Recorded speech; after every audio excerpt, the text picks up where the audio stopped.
Mga kababayan at sambayanang Palawenyo, muli ang Pangulo ng Republika ng Pilipinas, His Excellency Ferdinand R. Marcos Jr.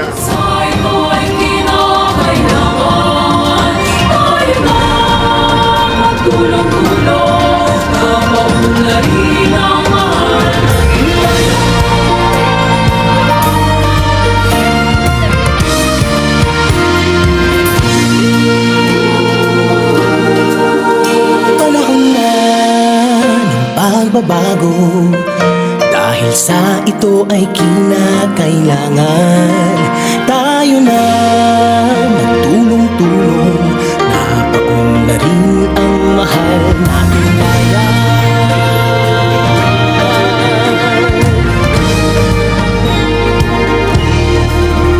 Panahon na.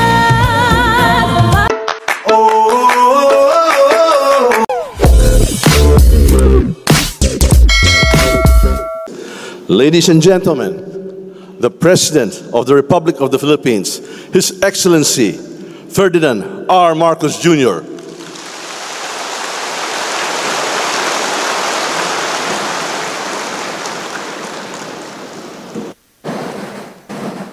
Maraming salamat sa ating House Speaker. Magsiupo po tayo. Maraming salamat sa ating House Speaker, Speaker Martin Romualdez, sa kanyang pagpakilala. Ang ating mga nagkasama rito ngayon, the Palawan 2nd District Representative, Representative Jose Alvarez, the Palawan Provincial Governor, Governor Victorino Socrates, the Marinduque Provincial Governor, Presbyterio Velasco Jr., our host for this program today is the Mayor of Puerto Princesa City Mayor Lucilo Bayron. At aking mga kasamahan sa pamahalaan na nakikipagtulungan upang mapaganda ang buhay natin dito sa Pilipinas. At ang pinakamahalaga at ang pinakaimportante na grupo na nandito ngayon, kayo po ang aming mga magsasaka at mangingisda na beneficiary para sa pagbigay ng tulong namin ngayong araw.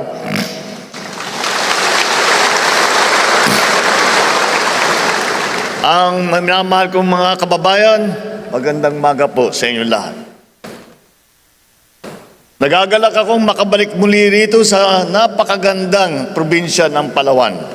Kapag nababanggit ng karamihan ang lugar ninyo, ang agad na pumapasok sa isipan ko, siyempre, ang Puerto Princesa, ang Coron, ang El Nido, yun ang kilala sa buong mundo. Bukod sa pagka-UNESCO World Heritage Site tulad ng Puerto Princesa Subterranean River National Park at ang Tubataha Reef National Park, nariyan din ang mga naggagandahang isla at dalampasigan na kilala sa buong mundo. Ngunit, hindi alam ng nakakarami na ang Palawan ay nangunguna din sa larangan ng produksyon ng pagkain. Bukod sa malawak na mga taniman ng palay, mais at niyog, mayroon din kayong kasoy, saging at kalamansi. Ang mga ito ay hindi lamang ninyong kami na iba, kami ang magdadala ng pasalubong sa inyo rito sa lahat ng Palawan. Hindi lingid sa amin na matindi ang naging epekto ng nagdaang El Nino sa inyong mga sakahan at palaisdaan. Ayon sa aming huling datos, umabot sa higit 3 bilyong piso ang nasirang sektor ng agrikultura dito sa Mimaropa, sanhi ng matinding tagtuyot. Kaya marapat lamang na pag-ulanan naman namin kayo ng tulong upang makaahon kayo sa pagsubok na ipinagdaanan ninyo. Una rito, mula po mismo sa tanggapan ng Pangulo, magbibigay po tayo ng tigsa 10,000 piso sa ilang mga magsasaka, mangingisda at kanilang mga pamilya na higit na nangangailangan. Sa kabuuan, tayo ay magbibigay ng halos 100 milyong piso para sa mga benepisyado ng lalawigan ng Palawan at ng Marinduque. Bukod pa riyan, ang DSWD ay mamamahagi ng tigsa 10,000 piso rin para sa higit 6,000 benepisyaryo ng kanilang AKAP program.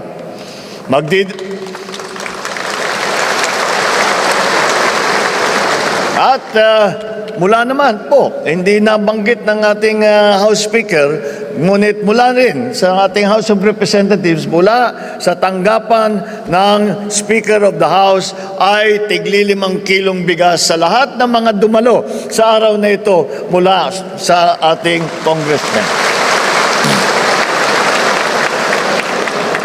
Marami po tayong ibibigay mula sa iba't ibang kagawaran na kasama natin ngayong araw. Actually, nakasulat dito sa speech ko na kasama namin ang aming kagawaran ng mga kalihim. Ngunit naipit sila dahil umuulan. So, nauna sila sa Romblon.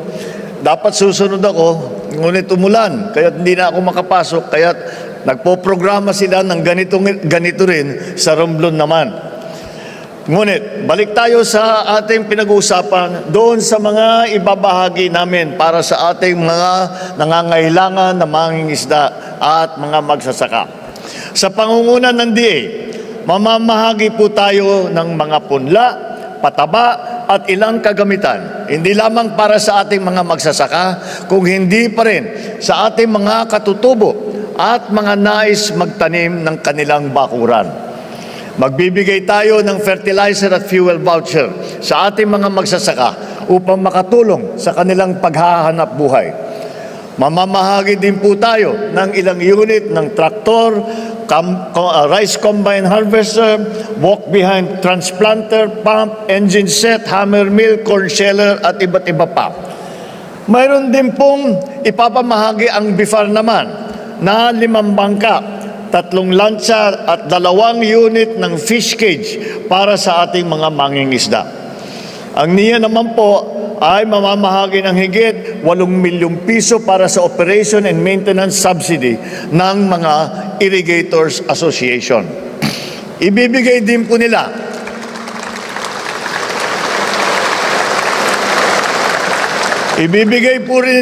sa araw na ito ang mahigit 500 milyong pisong halaga ng Certificate of Condonation and Exemption sa ating mga landowner sa ilalim ng National at Communal Irrigation System upang hindi na nila aalalahanin ang utang at bayarin sa NIA. At dagdagan pa po natin yung mga mahigit 200 milyong pisong halaga na proyektong pang-irigasyon para sa mga magsasaka sa Sapualan, Sumbiling, Timburan, Bagong Bayan at Apurawan. Ang Agricultural Credit Policy Council naman ng DA ay magbibigay ng 20 milyong pisong pondo para sa Survival and Recovery Program at 30 milyong piso na pondo para sa Agri-Negosyo Loan Program. Ngunit hindi po tayo magtatapos sa pamamahagi ng tulong dahil tuturuan din po natin kung paano mas mapapalago ang mga sakahan sa tulong naman ng Agricultural Training Institute ng Department of Agriculture. Kasama rin dyan ang TESDA na magbibigay ng ilang starter toolkit at cheque para sa Training Support Fund. Hindi rin po nagpapahuli ang DILG sapagkat may dala rin silang pondo bilang suporta para sa mga lokal na pamahalaan ng Dumaran, San Vicente, Rojas, Taytay, Cagayancillo at Araceli. May dala din pong suporta ang DILG para sa mga rebelding nagbalik loob sa gobyerno at sa mga pamilya ng mga nasawing barangay officials dito sa Palawan. Ngunit higit pa sa mga tulong at serbisyong ito, kami po ay patuloy na kumikilos upang palakasin ang ekonomiya ng rehiyon ng Mimaropa. Atin pong ipinapatayo ang Ibatu-Iraan Small Reservoir Irrigation Project sa Aburlan, kung saan ang dam component nito ay malapit nang matapos, 95% na po. Habang ang karagdagang kalsada sa Dr. Damian Reyes Road sa Marinduque ay halos kalahati ng kumpleto. Nasa huling bahagi na lang ang paggawa natin ng Balabac Military Runway, lalo na't malaki ang papel ng gagampanan ng Palawan sa pambansang seguridad. Kasama din siyempre sa ating prioridad ang pagpapalago ng turismo sa inyong lalawigan at sa pagpapabuti pa ng daloy ng transportasyon dito. Ito'y gagawin natin sa pamamagitan ng Puerto Princesa Airport Development Project at Pag-asa Island Airport Development Project. Alam din po natin ang inyong mga hinain. Una na dyan ang kakulangan ng supply ng kuryente. Upang matugunan ito, ang Maharlika Investment Corporation, ang National Electrification Administration at ang Palawan Electrical Cooperative ay nagsasagawa ng pag-aaral upang mapabuti ang supply ng kuryente sa inyong lalawigan. Tayo po ay umaasa sa mga positibong bunga ng mga kasunduang ito. At parating naman ang tag-ulan, nais kong ipaalam sa inyo na patuloy pong naghahanda ang inyong pamahalaan para sa anumang maaring mangyari. Nag-imbak na po tayo ng mahigit 140 milyong pisong halaga ng food at non-food item kung kinikailangan. Kasama na rin po rito ang 5 milyong pisong standby fund para magamit sa inyong rehiyon. Mga minamahal kong kababayan, iba-ibang pagsubok at patong-patong na suliranin ang ating kinakaharap. Malampasan din po natin ito kung lahat tayo ay patuloy na nagtutulungan. Sa ating pagkakaisa, sigurado ako na malalampasan natin ang anumang hamon at makakamit natin ang ating mithiin. Inaanyayahan ko po kayo na sama-sama tayong maglalakbay tungo sa mas magandang bukas ng isang bagong Pilipinas. Mabuhay ang ating mga magsasaka, mabuhay ang ating mga mangingisda, mabuhay ang bagong Pilipinas. Maraming salamat at magandang umaga po sa inyong lahat. Maraming salamat po, mahal na Pangulo. At sa oras na ito, inaanyayahan po natin ang ating mahal na Pangulo na pangunahan ang pamamahagi ng presidential assistance para sa ating mga farmers at fisher folk na apektado ng El Nino dito sa Palawan at lungsod ng Puerto Princesa.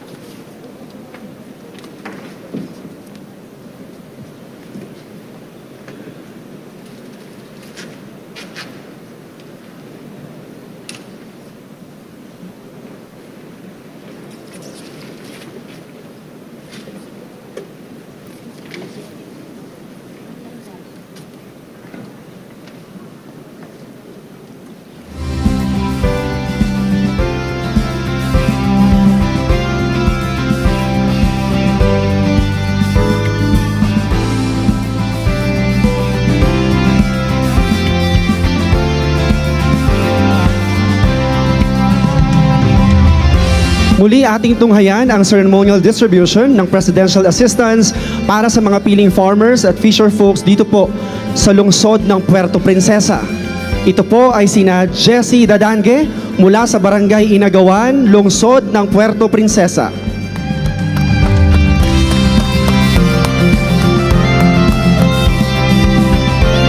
Jessica Dadange ng Barangay Inagawan, Puerto Princesa City.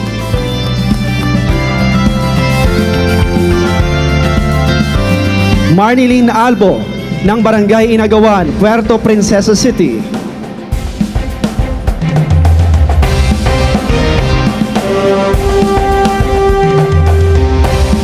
Juanito Dadange ng Barangay Inagawan, Puerto Princesa City.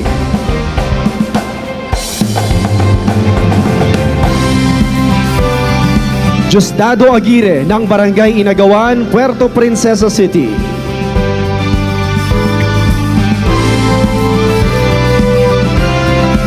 Ami Dadange, Barangay Inagawan, Puerto Princesa City. Adoracion Arites, Barangay Inagawan, Puerto Princesa City.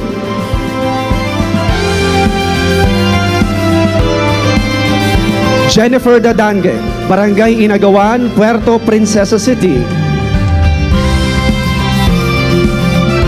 Antonina Cordero, Barangay Inagawan, Puerto Princesa City.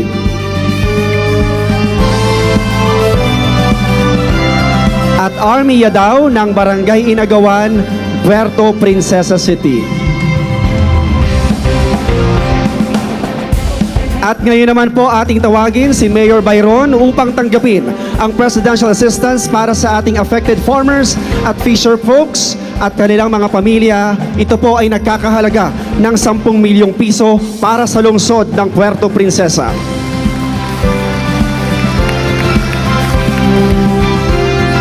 Maraming salamat po, mahal na Pangulo, at congratulations sa ating local government dito po sa lungsod ng Puerto Princesa.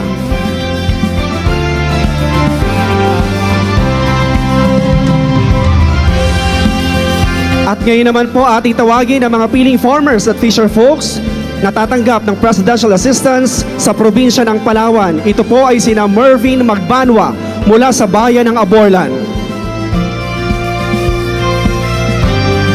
Romel Bioca mula sa bayan ng Sofronio, Española.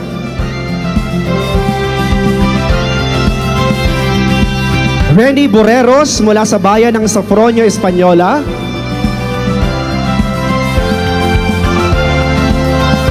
Marvin Limbo mula sa bayan ng Brooks Point.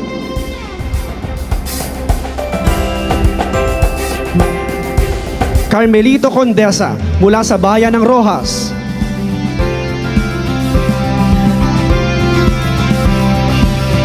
Jeneline Melendres mula sa bayan ng San Vicente.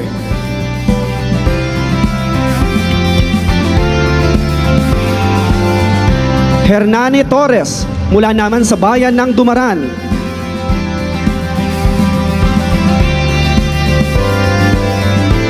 Eddie Magon mula sa bayan ng Taytay.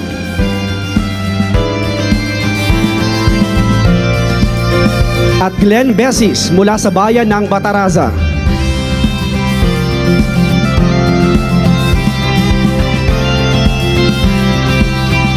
At sa puntong ito, tawagin ho natin si Governor Socrates upang tanggapin ang presidential assistance para sa affected farmers at fisher folks kasama ang kanilang pamilya na nagkakahalaga ng 50 million pesos para sa probinsya ng Palawan.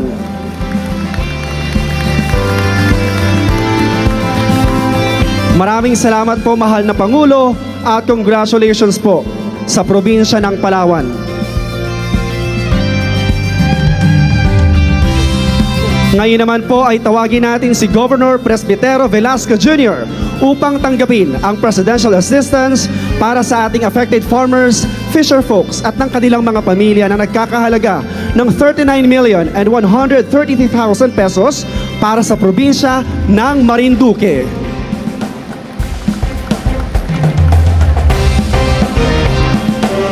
Maraming salamat po, mahal na Pangulo, at congratulations po sa probinsya ng Marinduque.